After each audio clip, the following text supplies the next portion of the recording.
The Light Stalker of Indianola. The summer of 1979.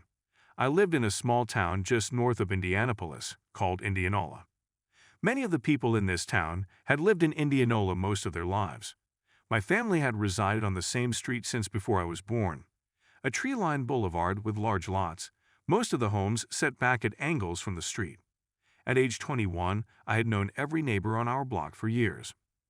It was a typical Indiana summer, hot and humid, with frequent nighttime thunderstorms. What made this summer unique and uniquely frightening was the presence of a vicious serial killer. Details about the murders were sketchy, and much of what people knew was likely random speculation. Still, the local press was pretty dogged, and we knew the police had confirmed 5 murders since the beginning of the year. Most of us figured there were more, many more. What gave me chills were the killer's methods. First, he used a knife. Not a kitchen knife, but one of those beastly foot-long hunting knives used to skin a deer. It was apparent the killer rarely completed the job with one stab. He liked to toy with his victims, often inflicting painful flesh wounds before finishing the job. I'd heard that some of the victims had died of heart attacks before the killer got around to finishing the job, perhaps mercifully. The media had dubbed the killer the Light Stalker. It seemed the killer liked to overpower victims in the dark, and to make it worse, he would control the lights, so that the potential victim would become agitated trying to find a working light source. Then, just before stabbing the victim, he would switch on a light so that the victim could see his face. Likely this effect added to the psychological torture. Pretty sick. Many of these details came from an assault on a woman who managed to survive her wounds. She told the police that she had enough knowledge about the legend that when she couldn't find a working light upon entering her house, it occurred to her it might be the Light Stalker. Still, she chose to disregard her fears, instead telling herself she was silly to think this, that surely the power was out. When a table lamp suddenly switched on behind her, she knew he was there.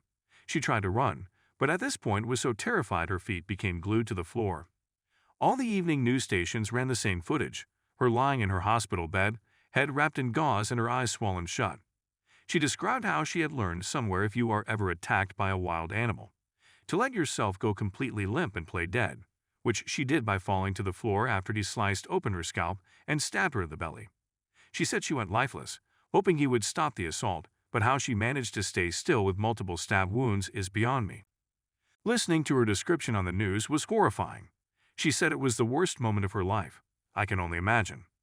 At age 21, I still lived at home with my mother, stepdad, and younger sister Elizabeth. I was studying biology at the local university, with some vague hopes of attending veterinary school. For income, I worked as a waiter in a diner near the freeway.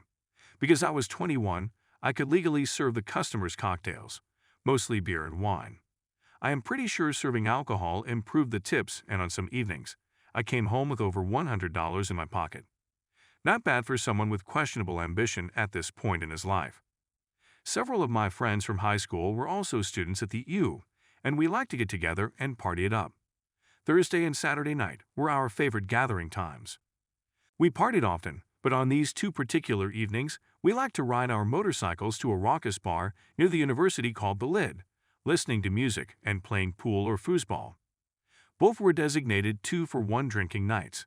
This meant you could keep 2 beers going at all times, a very important bonus from our perspective. The particular Thursday in question, we had seen the band Black Oak, Arkansas, a rowdy blues rock band with a female lead dressed in tight shorts who could really belt out the tunes. By the time I hopped on my motorcycle to drive home, I was buzzed, horny, and vaguely hungry. I'd briefly considered stopping at White Castle for a few cheeseburgers, but then decided against it. I had to work a long shift tomorrow, and the last thing I needed was to overpower my customers with uncontrollable flatulence. It was close to 3:00 a.m. as I pulled into our driveway. Lightning flickered in the west, threatening a storm. I always killed the cycle engine as I turned up the street. Usually I had enough momentum to just glide to the top of the driveway.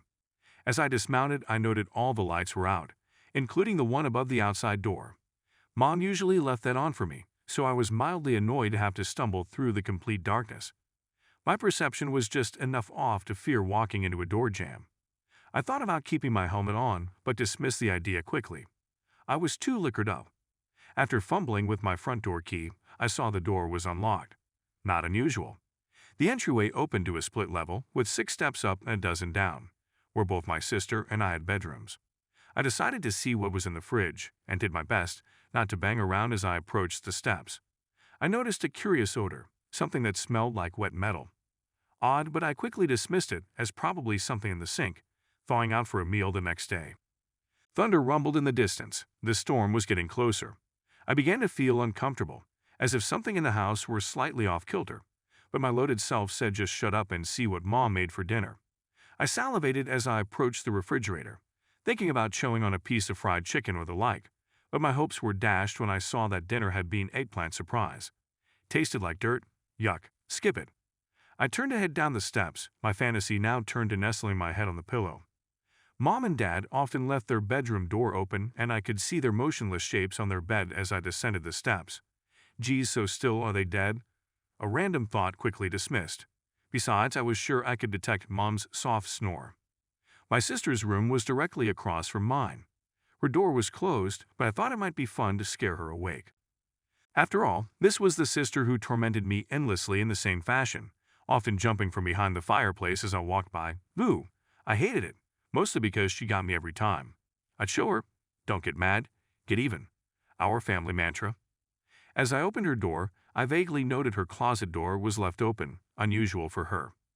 What I really noticed, though, was how powerful the odor of metal was I smelled before. It instantly reminded me of the time in shop class when we sheared copper to make letter openers. Pungent, almost thick. Why? In spite of the flickering lightning from the approaching storm, it was still dark as could be. I tried to make out the shape of my sister on her bed, right in front of me, but I couldn't quite see her. I banged my shin on her bedside and winced, then reached down to grab her shoulder and scream, "Wake up." This was going to be good. Just as I touched her, I felt something incredibly warm, thick and wet, almost like motor oil. I pulled my hand back and in the flash of lightning, I could see dark liquid running towards my wrist. What the hell? Elizabeth was absolutely motionless before me. Thunder rumbled, rattling the windows. I reached for her bedside light, and after fumbling momentarily, turned the switch. Nothing happened. My instincts were screaming at me, but the fog of alcohol barred me from recognition. I stood up from crouching over the bed, completely baffled. Suddenly a light went on behind me, from the closet. That's right. I had forgotten she had a closet light. Just an ancient socket with a grimy 40-watt bulb and a pull chain. And then recognition came crashing through the haze. Fuck, it was him. My muscles poised to turn and run, but it was too late. A huge, moist hand closed around my throat, and I could smell his breath, rotten and foul. A soft, maniacal giggle reached my ears, and an inhuman voice said, "Hide, do you want to play with me?" And there was no more light, but the ensuing pain was beyond description.